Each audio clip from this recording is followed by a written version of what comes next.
Oh, come on, you're killing me, man. You're killing me. Bro, that is yeah, super confidential. I can't say that. House of Rugby Ireland, here on Joe. Game changed. Hello and welcome to House of Rugby Ireland here on Joe. For those of you watching on YouTube, you'd see we're going with the front row special on the show this week. For those of you listening, it's a real pleasure to welcome former Leinster and Ireland tight head Mike Ross and former Sharks and South Africa loosehead Tendai Mtawawira, the Beast, to the show. Well, you're welcome, lads. Thanks, sir. Actually, Thank you. this fella, I just want to say first, this fella should come with a trigger warning for me, because like I played I think 3 times against you, man, and I never got any change out of you. So, yeah, I get little flashbacks, Sorry, little flashbacks seeing his face. But Yeah, well, actually, we asked Mike to come on the show like a month ago, and he was all for it. And then I said, by the way, the Beast is coming on, and he was second guessing himself, yeah. No, jeez. I think when I came onto the scene, Mike, you would have been around for many, many years, man. So it was actually quite an honor to play against you. Yeah. Yeah, we had your friend Eben Estebeth on probably around 3 or 4 weeks ago now. And yeah, Nice. he was a great guest for us. But he told us a great story to bring up with you about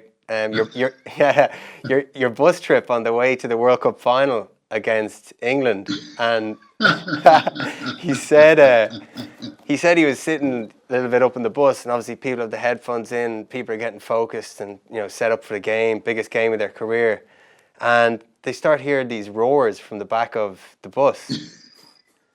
Like these roars, like a lion or some sort of wild animal. They just started getting louder and louder, and people are looking back. This was you, I hear. What exactly was going through your head? Geez, funny of Evan to share that story. Because I think he was the only one that heard those sounds, because he sits right, he used to sit right in front of me. And I guess, it was all the excitement and everything, before the game. I get pretty intense before, a test match. And, yeah, so I had my headphones on, and I was kind of grunting a little. I was listening to a bit of hip hop. So he was like, "What is going on? Are you okay?" So I'm like, "No, I'm fine, man. I'm just excited. I can't wait to get on the field." So so he loves that story, because apparently it sounded like a lion. Yeah, well, never let the truth get in the way of a good story. That's what they say, Tendai. Yeah, no, I never did that. But yeah, we were doing a little bit of research and digging on you, and a couple of your other former teammates have helped us out with a couple of interesting stories as well. So one of them was on a place called Circus. So if yeah, so this place Circus, I believe it's a restaurant, is it? Yes, it's a restaurant here in Durban. Yeah, and you held a record. So can you give it? So with what we've heard is they basically they give you a steak which is a kilogram in weight, 600 grams of French fries, and a liter of Coke, and you've got under 45 minutes to eat it. And if you eat it in under 45, you get it for free. And That is correct. and this is like your spot. You were going to this place every week. You must have been costing them a lot of money. Yes, I was. I guess at the time, I was 20 years old and young and poor. I didn't have much, so this was like a free meal for me every Thursday. Me and my friends used to go out there, and the first time I did it in a record 12 minutes, man. Yeah, it was Serious? ridiculous. Like, what happened? Yeah, 12 minutes. Respect. Yeah, we heard you got banned from that place. Yeah, I was banned after a few times. We went there because they kept on reducing the time from 45 minutes to 40 to 30, and we still finished. Yeah. And they decided to kind of name us and shame us and tell us we're not allowed to come there anymore, man. So it was a bummer. I lost out on a free meal there. Well, maybe someday we can get you and Mike together, and you can have like a competition between the two of you. I wouldn't mind seeing that. Yeah, well, you went to Argentina a few times, right? You've been to Argentina? Yes, Yeah, that's like yes, prop heaven. You know, I mean, like they have yeah, the steaks start at about 800 grams, and they just go up. And you know yeah. they keep all the good Malbec there, so you're having that, and it doesn't cost as much, you know, to eat Exactly. there. So Now that's it's so true. Now, yeah, yeah, It's a now, great spot to tour. yeah. Yeah, yeah, there was another one that was great mentioned. meat. Yeah, and speaking of Argentina, Tendai, there was another one of your teammates said that a few years ago. So can you just tell us which teammate this was first? So a few years ago in Argentina, one of a teammate's alarm went off when you were in bed. Oh, the files are coming out. Oh Yeah, God, yeah, yeah. please. They're all throwing you under the bus, man. All Bunch of these people that rats. were supposedly friends. But what he No. said was, what he said was, his alarm went off, which this is quote from him, caused you to shit yourself and jump out of bed and threaten him. Oh, my good friend Marcel could see it. So yeah, we were roommates, and then he always used to forget to put off his alarm, at awkward times. And I think the time difference with us, we were quite far behind. I think it was about 9 p.m. and yeah, close to 3 a.m. in South Africa, and I was tired and I was passed out already. And then next thing I hear this alarm going off, then I just I went off it myself. I'm like, please turn off that alarm right now. Brilliant, man. And then there was another one here. So what Bulls player did you once say, Vucek, you fatty? Oh, jeez. Oh, man, that's definitely from Irvin. I know he's the one that told you all that. So, Oh, but yeah, that's a guy. yeah, yeah. Give us the background there. I don't know if I should say this, because okay, it was this guy called Dean Grayling. Yeah. Dean Grayling. So me and him were quite, we're quite fierce competitors. He played the same position as myself. So every time when we went on the field, it was like war. So I guess that day I just kind of lost it, and I said that, and like, hey. Yeah. It was something along those lines. Yeah, so, That's correct, I man. think Yeah, yeah. Marcel remembers. Yeah. Dean Grayling. Yeah, yeah. And then there's the last one there was, where did you get your nickname Panga from? Oh, come on, you're killing me, man. You're killing me. Bro, that is like yeah, super confidential. I can't say that on this. Obviously, you're not on TV right now, but Yeah. it can't be seen by heard by people out there. Otherwise, I'm in trouble. Okay, well listen, this is a family show, so we'll leave that one out. Yeah, we'll leave that alone. Yeah. Fair enough, man. That's gas. You're probably disappointed that Eben wasn't on after you, because now you can't do what he's done to you. But if he wants to supply us with some info, Definitely. yeah, return the favor. He probably I could. can definitely do that. Yeah, we might. To be honest, we might have to get him back on because you've been done pretty badly here. Yeah, now they set me up properly. But yeah, listen, Tendai and Mike, I suppose I feel like I'm a little bit out of my depth here talking to you two guys about, what goes on in the scrums, particularly in the front row union. But, you guys have faced off against each other a number of times. And I suppose we'll start with you, Mike. Like, what are your memories of playing against Tendai and South Africa in the times that you played for Ireland? It's good. I mean, like in fairness to Tendai, he was never one of these chatters in the front row. He just did his job and got on with it. But my overwhelming memory of playing against you is like playing against a hydraulic ram. So I go in and then the pressure just comes on like that. And that was why I always struggled with you, because of that surge of power. Like other props have built it a bit slower, and you can deal with that. But with you, it was just like on, and then I was off, and then it was just on. So that was always, the trouble I had. I think I got my last cap against you. I don't know if you remember 2016. I brought a few beers into the change room afterwards because I had a notion that it could have been my last time wearing an Irish jersey, and that was nice. Like I think we always got on fine after the games and tough competitors on it, but he was, yeah. I was always like sweating a bit the night before a match. So knowing Tendai. that So I was- I was- what you're trying to say here is Tendai kind of forced you into retirement. Is that? Yeah. No, He no, traumatized me, no, man. no He ways. traumatized me. Yeah, No, yeah, no, jeez, I don't think so, yeah. man.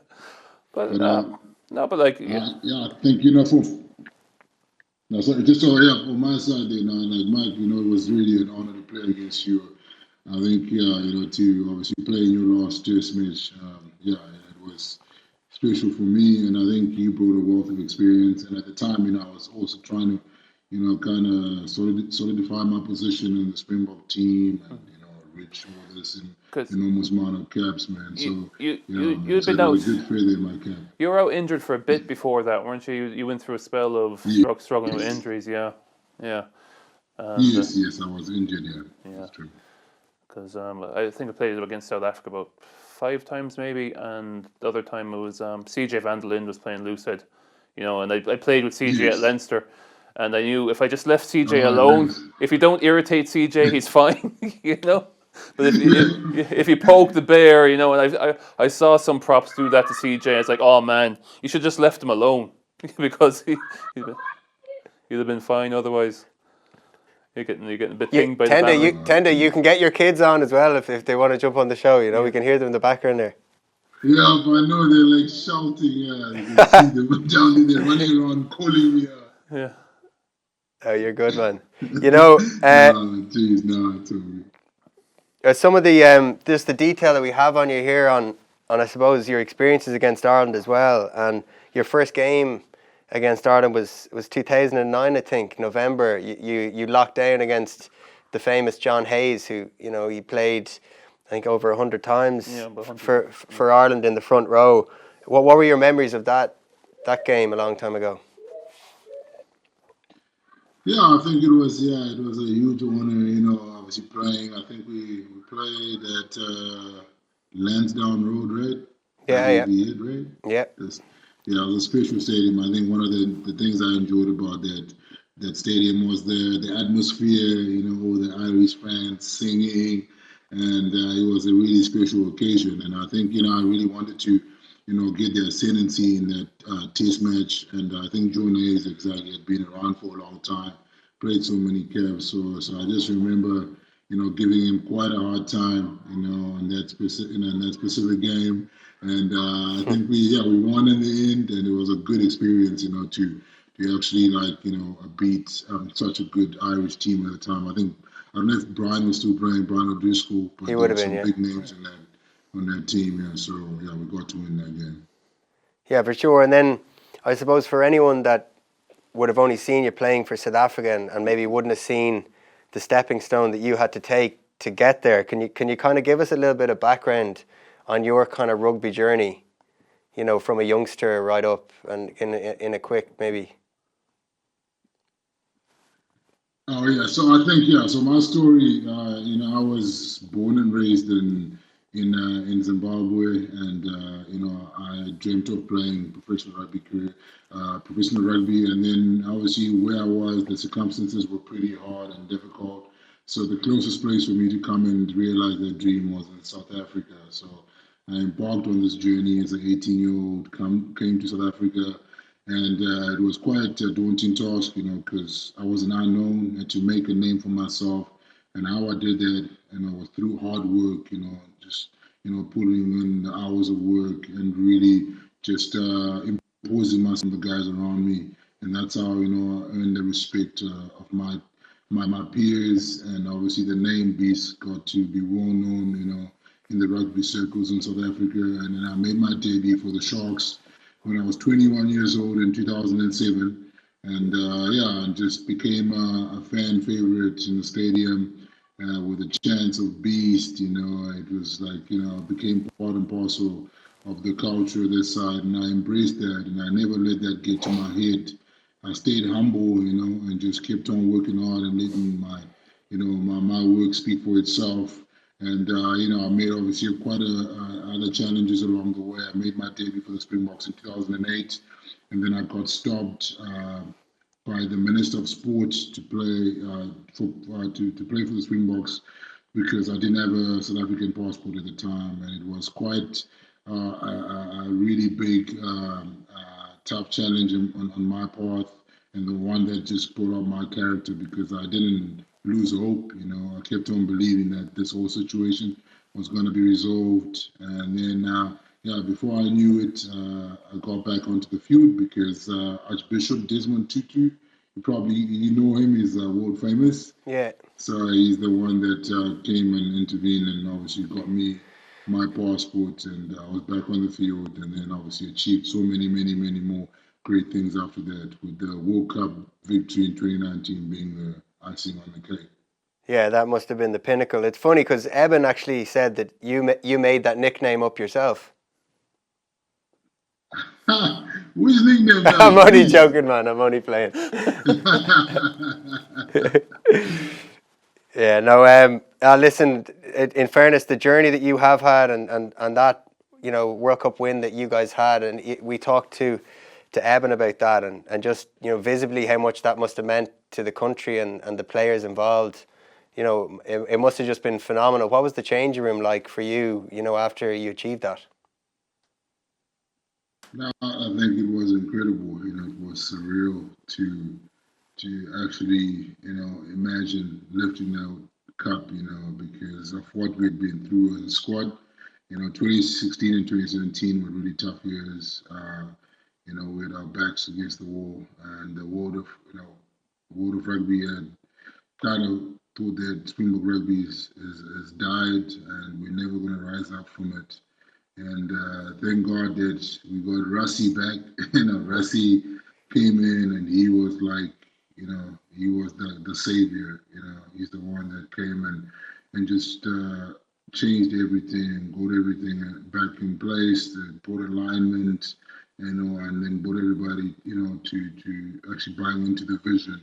And then eventually we turned it all around and started winning, games, and beat the All Blacks in 2016 in Wellington. That was probably the biggest confidence booster on this journey. And I think, winning that cup in that change room, we kind of reminisced on the journey that it took to get there. And it was unbelievable for myself as a senior player. Yeah, it took a while to sink in, I'd say so. It looked particularly emotional for a lot of you, but just getting back into a little bit of the dark arts of the kind of front row, because as a back sitting here, and probably a lot of the listeners and the people that will be viewing, I'll hand this little bit over to you here. But just from playing in teams where I've played in teams where the scrum has gone very well, I've played in teams when the scrum has gone badly, but it really is such a pivotal kind of point and a pivotal kind of strength for a team to have if you're gonna win games. And I suppose my question is, just going into games and really big scrums, like what is the mentality, I suppose, during the week? Like, what would you be talking about in terms of energy, in terms of targeting certain guys? Well, it kind of depends who you're up against. We all know if you're playing against England or South Africa, you have to respect them because they're going to go after you in the scrum, and they usually have the personnel to do it. So there's often a particular focus in those weeks. And, as you said, Ferg, you weren't actually bad when you were pressed into flanker action sometimes, when you were sin binned. I think it was yeah. He was actually pretty good. He wasn't like Johnny May against England with his head, in the wrong position. Ferg stayed down and he pushed, so I was always happy to see you coming. But, yeah, it kind of sets the tone, doesn't it, Tendai? If you get a good first scrum and you're driving them backwards, then you start putting a little bit of seed of doubt into their forwards' minds. And if you keep attacking them and every time they drop the ball, they go, shit, here comes another penalty. It can really break teams, can't it? And, there's no better example of that than the World Cup final where, he did a very good job in England's scrum. And they didn't have bad personnel playing, Dan Cole is a good scrummager, Joe Marler's a good scrummager, but they just didn't have an answer. Yeah, certainly not. And I think... No, I think... sorry, Tendai, go on. Sorry, the budget there. I think I agree with you, Mark. I think, it depends exactly like you said, on the opposition that you're facing. And that kind of focuses you to focus on certain minute detail that is going to impact on how you scrummage on the weekend. So I think it's something that we as front rowers take a lot of pride in. And I think the scrum is, it's a massive battle. It's a place where you take a lot of confidence from. So when you get that first ascendancy, you get going forward. It's a domino effect, I believe. Your backs as well. They end up also going forward. It just has that huge psychological advantage on the other team. So I think that's what probably happened to us in that final. That's what we got. England couldn't just, they couldn't fight back. It affected their backs. They couldn't get, just the free flow of play that they usually had. Especially against the All Blacks in the semi-final. So it takes especially in a test match, it's a huge advantage to go forward at scrum time. Yeah, I think the set piece, really, it's in big games. It can be a statement. It's a statement when it's going well. Whether it's line-out maul or scrum, when it's going well, it sends fear into the opposition, and it picks up the crowd and everything. And I think it's something that you guys leveraged in that World Cup massively. But with the front rows again, like it seems like a real brotherhood in there, because the change rooms I've been in, the front rows always hang out together. They always go for coffees together. Like Mike, for instance, since he's finished, he has a little front row whiskey club, so they meet up. I'm kind of still waiting for an invitation here. They meet up, try a few nice whiskies. But were you the same over there? Do you guys stick close together at the front rows in South Africa? Yeah, no, we definitely did.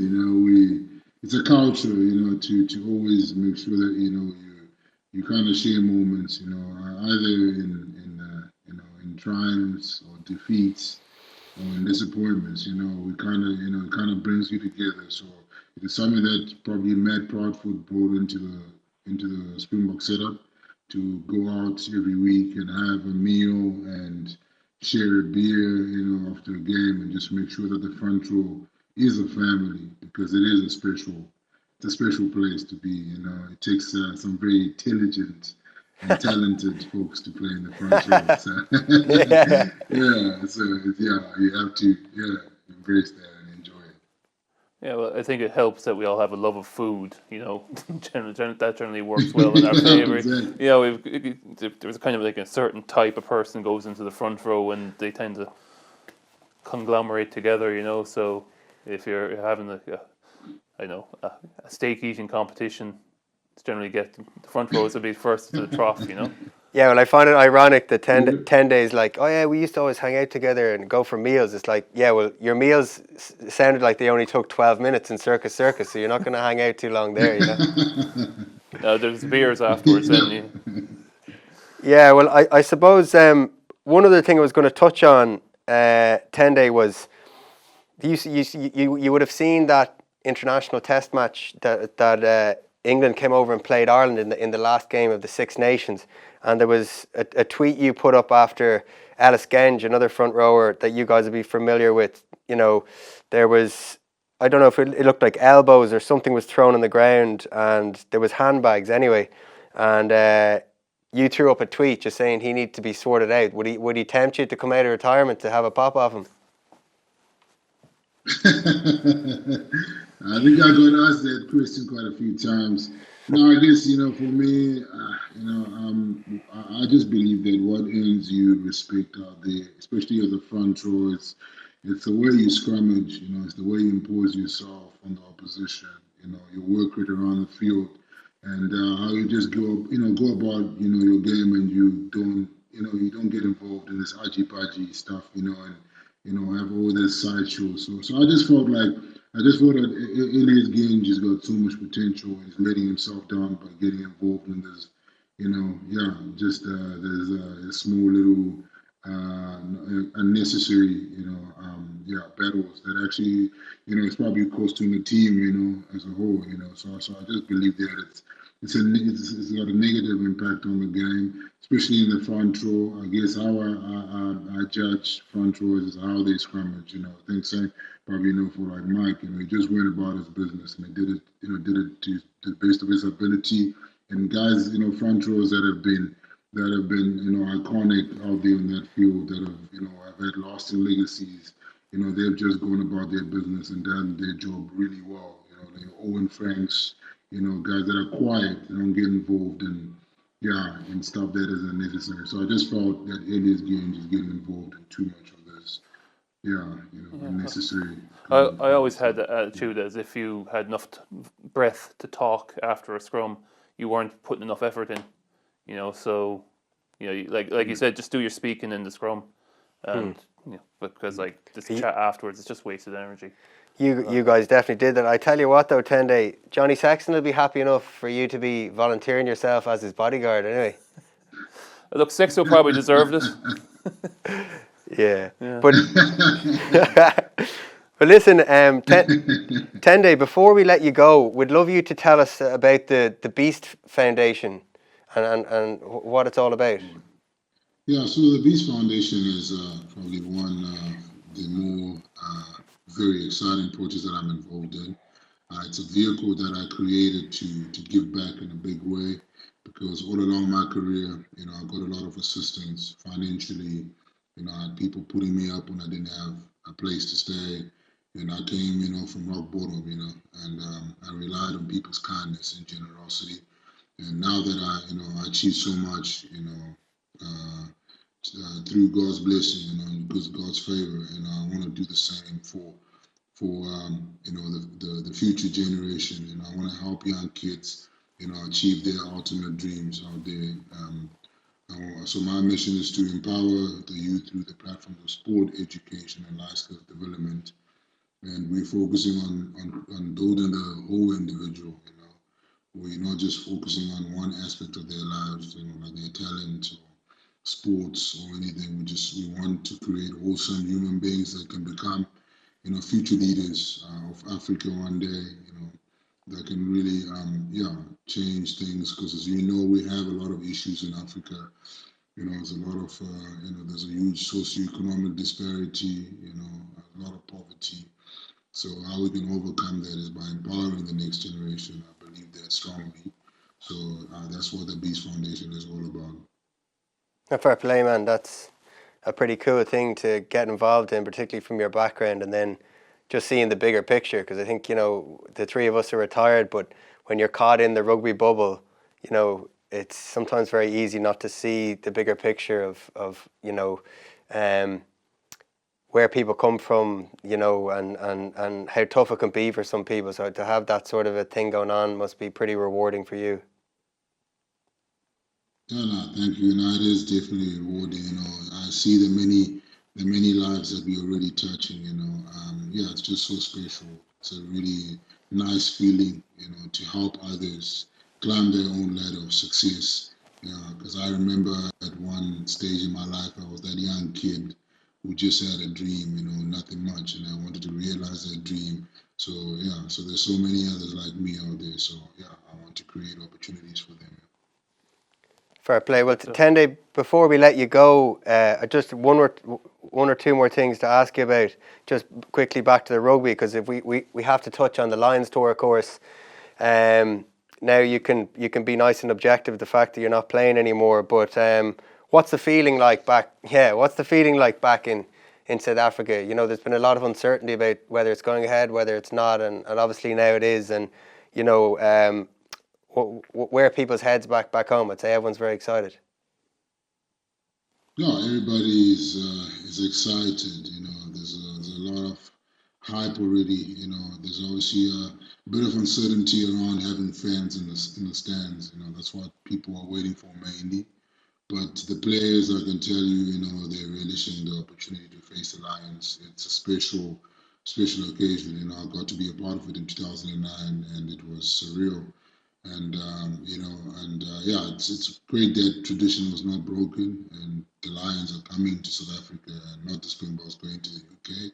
That is very important, So the tradition is intact, and I think that it's going to be a big battle because the Lions will be highly motivated. They want to revenge the loss of 2009, and there's also been other things that happened in the World Cup, with the Springboks beating England and Wales in the semi-final. So there's a bit of some bitter feelings there. So and on the other side as well, when you look at the Springboks, the guys have been relishing, the opportunity to wear a Springbok jersey again, because when we last played was the World Cup final. That's the last game that the Springboks played. So the guys are keen to get back on the field again and just play and to the best of their ability and represent South Africa. So I can't wait to watch, man. I'm going to be a fan and screaming my lungs out. Yeah, well, the fact that we've got the two front row specialists here today, it'd be wrong for us not to get you to pick your picks. So, Mike, what are your picks for the Lions, and then we'll go with Tendai from South Africa. Front row only. Front row only. Okay, yeah. so I reckon Tyg Furlong, probably a tight head, and but after that then Kyle Sinclair, possibly, and a loose head. I'm going back Cian Healy to get there. Yeah, fair play. Yeah. And Wyn Jones from Wales, I would say, has a good shout. And then the fifth prop. Yeah, but we want you to give our 3 mark, not our 6. Do you know what I mean? Like the 3 starters. We were talking tight heads and loose heads, man. Yeah, I know, but if we want you to put your neck out and give us a pick. Like who's your starting front row? Test front row. Okay. All right, I'm probably going to go with Tyg, a tight head. I would say Ken Owens, a hooker, and Cian Healy, a loose head. That's fair enough. What about you, Tendai, from South Africa's perspective? Yeah, that's a good front row, Mike. I like that Furlong very well. I think from the Springboks, definitely Stephen Kitsoff, no doubt. Then hooker Bongi or Malcolm. Okay, I'll say Bongi. And then tighted Frans Malherbe. So there's nice continuity there as well from the World Cup. So a lot of experience in those guys. Yeah, definitely. Is there any players from the Lions, and obviously you're not involved anymore, that you'd be looking at going, that you hope they don't come, because you think they're extreme? Well, they might be a big threat to, causing South Africa issues. Yeah, I definitely think, like Mario Toji, I think he's an exceptional player. I think he's it's been a headache to every team that he faces. So I think he's going to be one of those weapons that the Lions are going to try and utilize, especially, line outs and around the field. It's got a crazy work rate. So, I think he's going to be a thorn in our sides. But, it's going to be tough, But I know the Springboks will have equally, tough guys. And, like Eben Itzebeth, he's just unreal, super talented player. One of my best friends. He's probably going to kill me if I don't mention his name. So. Jeez, you're still going to call him one of your best friends after what he's done to you here today? Yeah, I think I might need to relook at that because he set me up properly. Definitely. Well, listen, Tendai, before we let you go, Schalk Burger tells us that you do a mean impression of Barry White.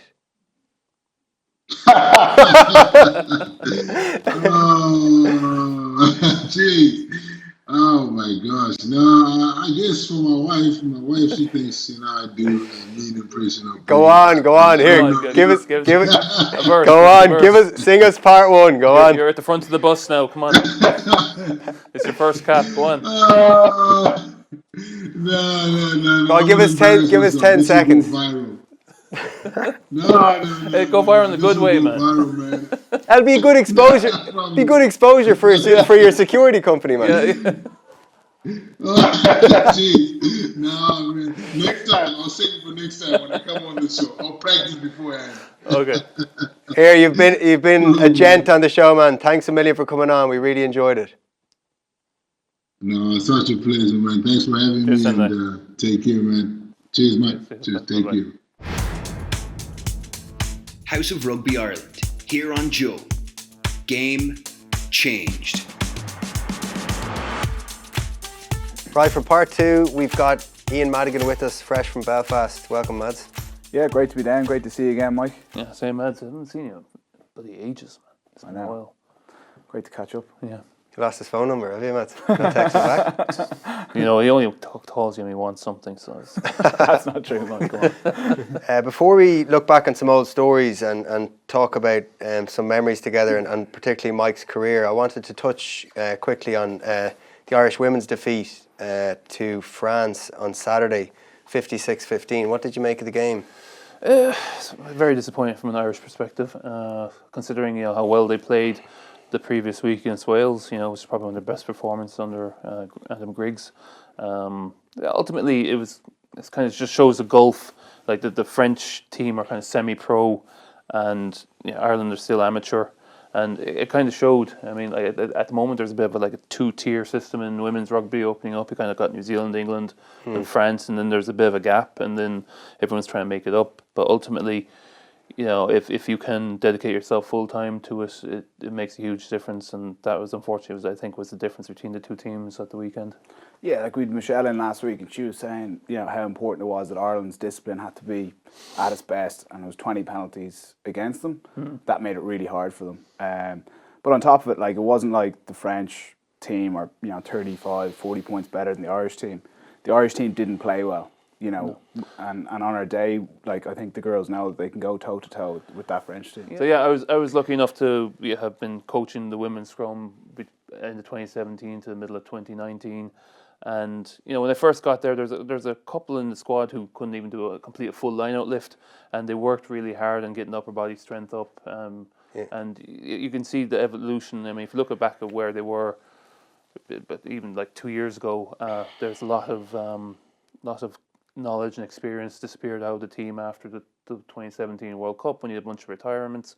I think Claire Malloy had more caps than the rest of them put together, and there's always going to be some kind of growing pain there as women as they get experience.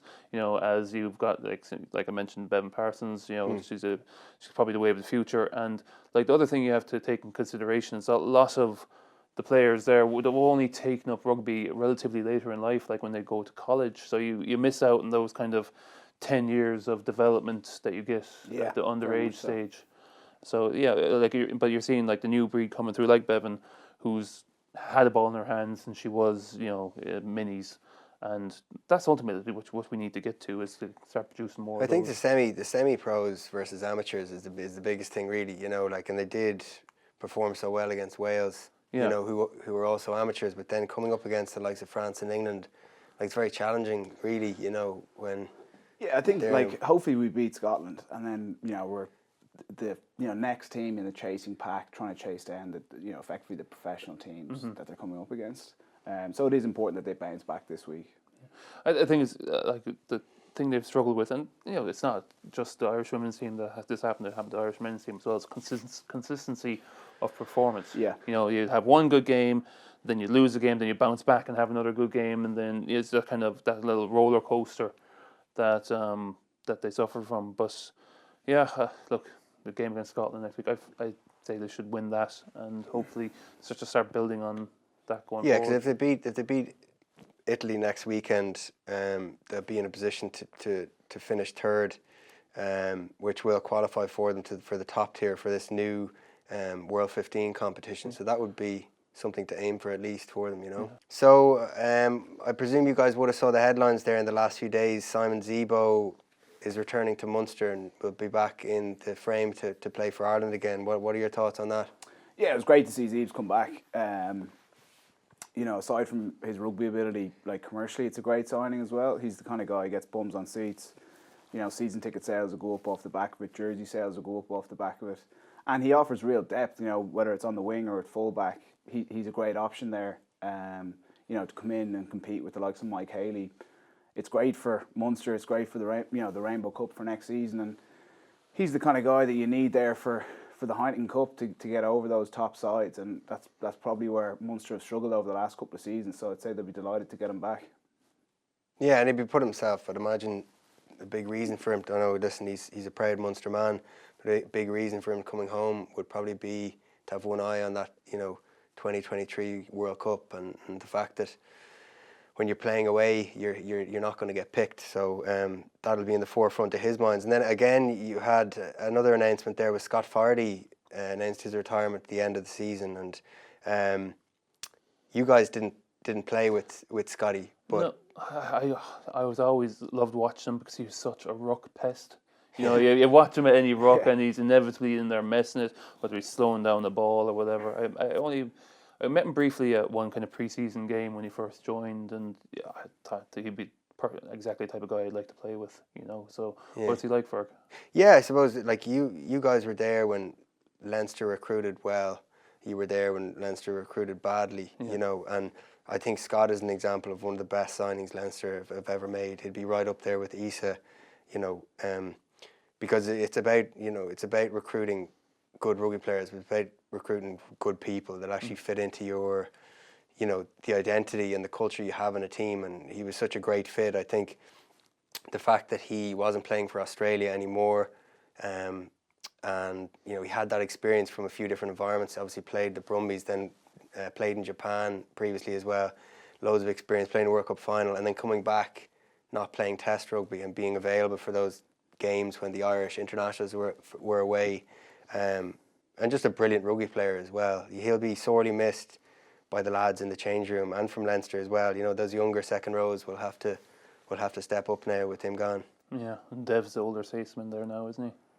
Dev's the older statesman. Dev's the kind of Malcolm O'Kelly of this. I remember when I came in, when we were there together from the earlier days in Leinster, Malcolm was one of the older, really more experienced guys, and Dev is kind of that person now for the younger guys coming through. Yeah, I remember when I was coming to the end of my tenure, I was looking around the dressing room, and you probably got this too, Ferg, and you're going, all right, I've no, not that you've no mates left, but you've no friends in the same kind of bracket as you, with kids, married, over 35, that kind of way. But yeah, and that Dev's going to be looking around going, So you're trying to say Dev's got no mates next year? He's got no mates. That was no your mates. point. Yeah. No, but Sean Cronin's left. He's got Nugget left. It's true. No, Nuggets.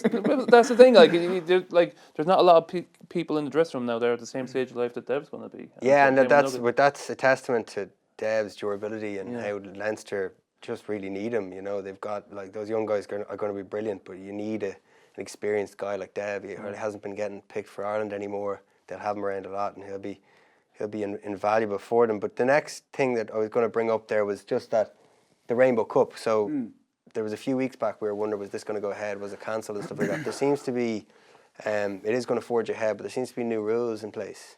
Yeah, so they've brought in 3 new rules. The first one being red cards now. It's not a permanent, exiting of the game. That player who gets red carded has to stay off, but he can be replaced after 20 minutes, which I think is a welcome change, because you're not going to have games ruined like we had, the Leinster-Ulster game where Andrew Warwick got sent off after 20 minutes. It's going to make it very difficult to keep that competitive. It's not impossible, but it's very hard. So I think it is good, but I think there's still probably certain red cards that you shouldn't be able to replace, like if it's really foul play or something like that. I don't think anybody minds losing a player for the duration if he's poked the head off someone, or he's stood in someone's face. Yeah. But maybe getting the timing of the tackle slightly wrong or the height, then you should get punished for it. But like you said, it shouldn't change the outcome of the game as much as it does. Yeah, and I think all 3 rules, the rule changes.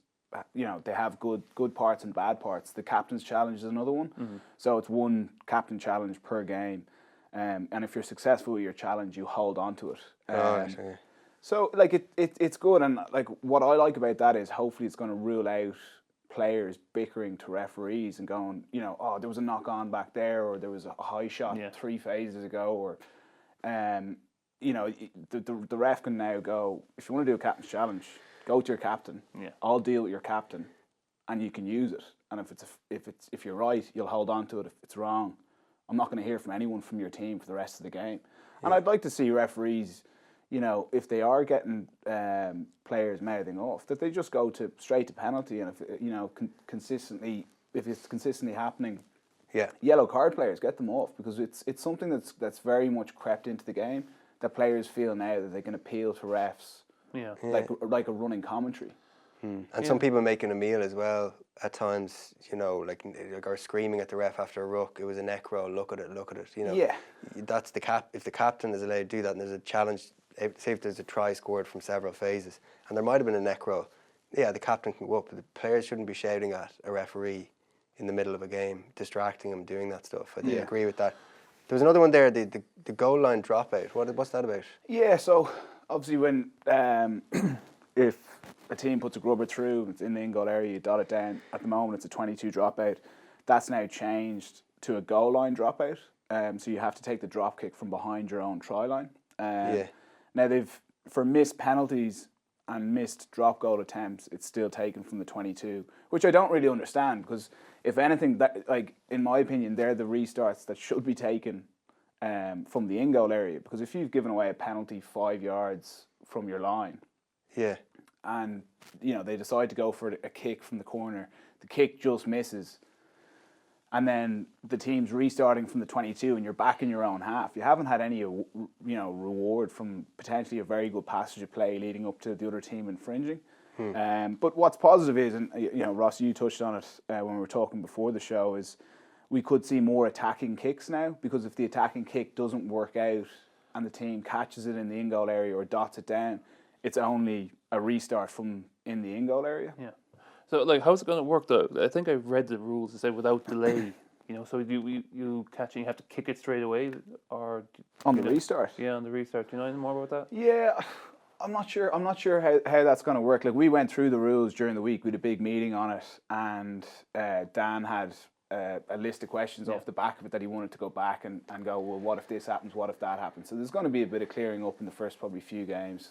Yeah, I think there's going to be a bit of there's risk reward with that goal line dropout, because if you think about an attacking kick, so if you get a clearance kick and you can land it in the in-goal area and get a really good chase, like that's a massive, that could be a really massive territory gain for, but at the same time, if it goes dead, it's a scrum back.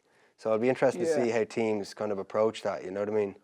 But yeah, look, I think a short competition, it's not a bad time to trial new laws. And like the Captain's Challenge works brilliantly. I watch a lot of the NRL, and there's a fair bit of strategy behind it. You don't want to pull your Captain's Challenge too early and then not be able to use it when the game's really close with 10, 15, 20 minutes to go, and you've already used your Captain's Challenge for something that didn't work out. So it will be interesting to see how that is used. Yeah, definitely. And Mike, listen, it's great to get you on the show today, but I suppose I'd love to talk through kind of your journey, because it was probably a more unconventional one than people. People just saw you coming to Leinster, being very successful with Leinster, and then being very successful with Ireland under Declan Kidney and Joe Schmidt. But it was a road kind of less travelled, really. And if you could kind of give us a little kind of summary of kind of the route you took. Yeah. Okay. So, like, I grew up in a small village called Ballyhooly, and I went to the local town rugby club. So I started there under 11s, Fermoy Rugby Club, and I also went to the school I went to was St Coleman's in Fermoy. Not a big rugby school, shall we say. They're massively into the hurling. They won the Harty Cup twice. There was kind of equivalent to like the Munster Senior Cup in rugby, So, and they won the All Ireland twice too while I was there. So they're a very good hurling school. So I played away with Fermoy underage until I was about 18, 19, and then I went to UCC. And went to UCC for 4 years. When I first joined, the likes of Peter Stringer and Mick O'Driscoll and Jerry Flannery were playing. So, the AIL was kind of on that cusp, but they still had a lot of professional players playing in the AIL. So I played there for 4 years, and then I moved over to Cork Con, and I played there for another 4 years. And eventually, it's quite funny. So I knew it was about time to either I was going to make the transition to being professional or I wasn't. And interesting enough, so my dad was talking to Leo Cullen's dad, and his dad gave him the number, and Leo's Cullen Frank, again, also the same as my dad, gave my dad the number of an agent, a guy called Justin Page. And Justin also happened to be Dean Richards' agent. So I got a trial for Harlequins in the summer of 2006. And a few months previously, I'd lost my job. I was working in a lab, and Decky invited me to train in with Munster. So it kind of got me up a level. So when I got the trial, it was a 3-month trial, I was able to take the opportunity as it presented itself. I had to play 2 trial games before they offered me the trial. So I played with their A team twice, and those went well, and then he offered me a 3-month contract in the back of that. So He played some amount of games for Harlequins though, because consecutively, was there not something? I remember Bob Casey was telling me one time. So in my second year there, I played 18 consecutive 80 minutes on the bounce. That's incredible. Yeah, That's the Premiership, isn't it? For yeah, you? that's the Premiership for you. But like, I needed that though. At my stage in development, I was able to. I didn't have. I call myself a classic car with not a lot of miles on the clock. So but I turned professional at 26. So that's which is old. You don't see that now. No. And so I played, was it 83 games for Harlequins over 3 seasons, and just loved it. Really enjoyed it. And in February around 2009, Checa came calling, and I was looking over at Leinster, winning Heineken Cups. They played in that Bloodgate game, for example. Okay, yeah. And I was like, well, there's got Stan, there's CJ there, so like, where do I fit into this equation, And I think CJ had a long-term injury or something, and he had a toe injury. He was pretty much free. And Stan could also play loosehead, so and I knew, if I wanted to play for Ireland, which I think every player ultimately wants, I had to go home because I was getting released for camps at times, but the way the Premiership works is, England pay the Premiership to release English players for camps, and Ireland weren't going to do that. So, we were only released when they were obliged to release us in the international window. So, I took a punt, came back to Leinster, and the first season I thought I made a serious mistake here, because first couple months went fine. Stan was out injured, so I was getting picked, and then I made this dumb mistake against London Irish at home in the first European Cup when the Leinster were defending their title. I kind of, running back from a ruck and the ball squirts out in front of you, and I just reflexively kicked it, and the London Irish slotted the penalty, won the game. And I think Ryan Lamb kicked that, didn't he? I remember that game. And Czechs was not in a forgiving mood after that. So I remember that, yeah. What year was that? Was it 2007? 2009. 2009. 2010 season. And so I was almost kind of pulling the ejector seat there, because I was getting picked every week and over in Harlequins, and I think the low point came during that season when I had this big callus right here, and I was like, what the hell is this from? Because we're not doing a lot of boxing, there wasn't no exercise I was doing that, and then during one session it hit me. It's from holding tackle bags. Oh my God, that is not good. That is not good. It was so. I was looking like, what is it? Yeah.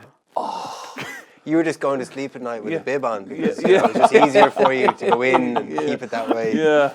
We've all Slapping been. your hands up before training to hold the pads. It's just so dark, and I used to go with a few of the lads like Ronnie McCormack and.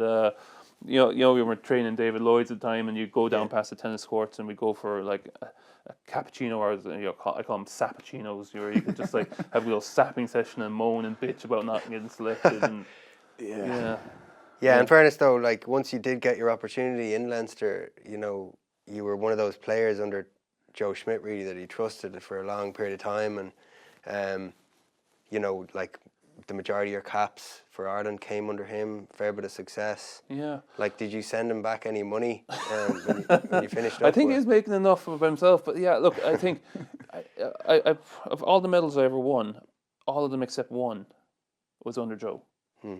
So the two Heineken Cups, the 2 Six Nations, I think there was one Pro 14 medal I got under Matty, but the rest of them, was all down to Joe. And I think we can all vouch for just how much he got out of his players, Joe Schmidt, and people can say what they want about him, but at the end of the day, for the people that were coached under him, very intense. Obviously, the environments and the long Six Nations were exhausting, but at the end of the day, when you were winning them, like it was worth it. And the stuff he did in Leinster, he brought us to a new level. But the three of us were kind of, we were a couple of players or 3 players that were lucky to have him in both Leinster and Ireland, really, weren't we? Very much so. I think one of the big things with Joe is like the way he would have treated you would have been very different to Mike, and would have been very different to me, and that was a real skill that Joe had. He had a good kind of sense of how he could get the most out of each individual within the team. It was funny though because when he first came along, we had lost a few games. I think we lost one to Benetton, we lost over in Edinburgh. Yeah. And I was thinking, oh, this guy's too soft because he wasn't kicking tackle bags around and breaking coach's box like Checo was. But like, how little did I know, and. Yeah, we soon found out that no. Yeah, because the first year he came in would have been when the World Cup was going on. So it was a very young squad. Leinster traditionally are usually a bit slow out of the blocks, and I think he lost maybe 3 of his first 4 league games. Yeah, but very quickly turned it around. Yeah, he did, and there was that classic headline: Joe Schmidt has lost the dressing room after 3 games. But we could see what he was trying to do, and it was just once it clicked for us, we didn't look back. I know, and I suppose, like, as a head coach, from the head coach of a coach, but Czechs was one, but really, Czechs would lose it, but actually otherwise, he would be kind of a very approachable guy. I found Joe definitely in camp with Ireland, it was different. I think people were scared of their life of Joe, like, grown men were scared of their life of Joe. He had, the ruling was if you're not 5 minutes early for a meeting, you're late. And that started to spiral. Like, lads were turning up 10 minutes early sometimes. You come down, you go, Jesus, is it started? But there was... Doing a walkthrough, you'd have your boots and your gum shield on. Like, it'd be like 7 o'clock on a Sunday in Carton House, and you're like psyching yourself up. You've got all the notes, or all the plays written on your hand because you're afraid that you mightn't run the right lines in a walkthrough. Yeah, like there's no fear. Like you're sitting down reading your phone, and then you look up and you're alone in the room, and you're just like, where the hell am I supposed to be? Where is everyone? But you had that one, Mike, before that God. International. Who was it against? It was against Wales. So the previous day I was late for a walkthrough. There's always a walkthrough in the morning of a match, and the previous day I'd just been feeling ropey, like I had some sort of tummy bug or something, and I went down for breakfast that morning, and I had breakfast, and I just didn't feel good, so I thought I'll go back to bed. I'll put the head down here for an hour before the walkthrough, and it'll help me settle. And the next thing I know, Mick Carney's hammering on my door, and Mick Carney's a team manager, and you do not want him. If he's not knocking on your door, something is seriously wrong, right? He's not saying how are you. So I was like, shit, like I slept through my alarm, or I double thumbed my alarm. It just didn't go off, and so I was late for the walkthrough. The walkthrough was in Stephen's Green, which is right in front of Shelburne. So I probably threw on the clothes as quick as I've ever had it. Cold sweat pumping through my forehead. Running down, and then. Joe's staring like blue laser daggers at me, and because I'll never forget, because we all, if anyone's ever late, Joe he'd straight away notice if anyone was late, number one. But obviously, with your tight head prop for a walkthrough, you're going to notice if he's not there. Yeah. So people looking around, where's Mike? And I'll never forget you coming out, and I was on the bench, I think, for that game, and I was looking over, and I think I was nudging Nugget, or it even could have been you. So I was Sean or Croner, you. I was like, oh, look at this, mads. And it was you, like, sneaking into Stephen's Green, because we were in the walkthrough there, and you could see Mike was like, he would tiptoeing up, like, hide behind a tree, and he'd tiptoe up, hide behind another tree. No. It wasn't far off that. It wasn't far off. You did try and sneak in, but the sweat beating off your forehead, I'll never forget it. The fear. It's the fear that Joe can put into grown men. Like, I remember even with, when you were starting off in Leinster, we were playing Bath away, and I remember, like, we didn't really know the value of walkthroughs and how important Joe saw them. They were probably something that had been around for a few years, but you just box ticking exercises. Was this the one Darce in the coffee? Yeah, Darce comes out, and like he was probably a minute or two early, and he made the mistake of bringing out a cup of coffee, and I think he had a saucer underneath.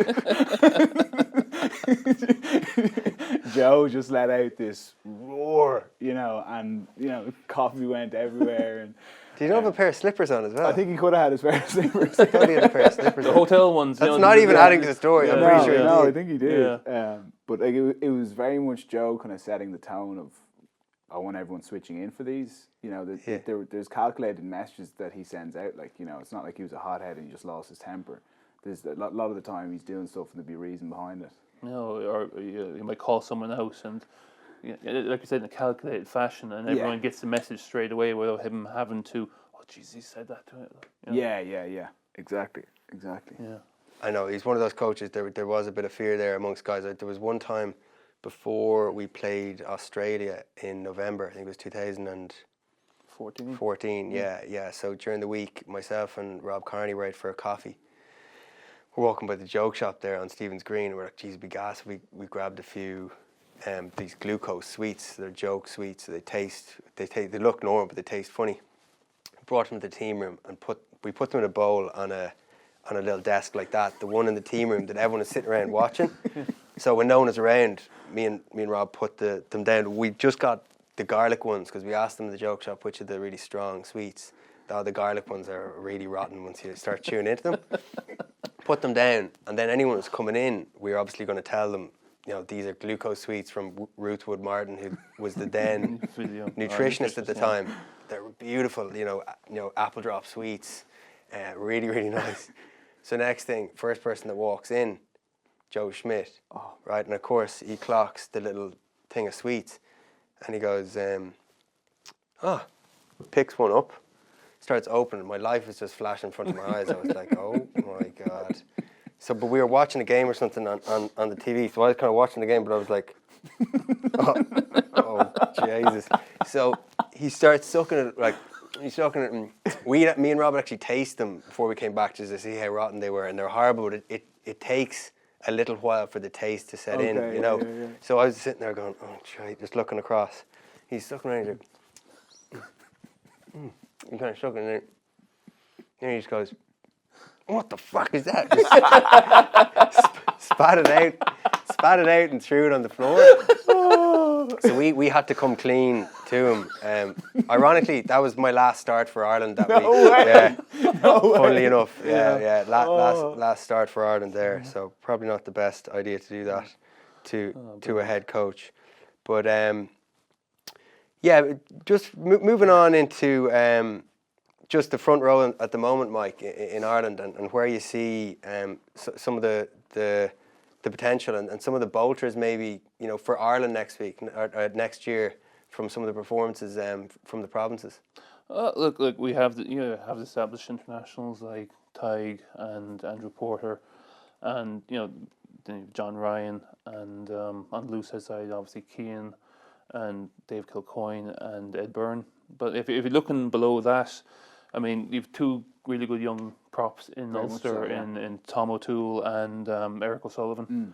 Actually, I think Eric is like a clone of Jack McGrath sometimes.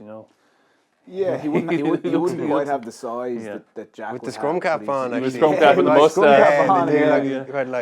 But yeah, he's a very mobile. I think loose heads now you kind of have to be mobile, and he certainly ticks that box. But himself and Tom O'Toole, as you mentioned, Tom is someone who I think could definitely make that step forward to the international stage. Now, obviously, I don't know the scrums inside out, but I was like I say, I've been watching them. I was watching them. I always watch scrums, right? If they're on TV, I'm watching them. And Tom struggled in the early half of his career with scrummaging, but like the last few years has really, really come on that, right? And I think if you're looking, I mean, like obviously Marty's there as well, but we're just keeping it kind of like the younger age bracket. Like Tom, I think will have a nice career in an Irish jersey, because like he's got all the rounded field bits. He needed to work on his scrummaging. He's done that, so yeah, I think he's definitely one for the future. If you look around other provinces, like Roman Salanoa went from Leinster down to Munster. I think he's a lot of raw power for you. Probably would have. Yeah, he's extremely strong. Yeah. And they have Keenan Knox down there.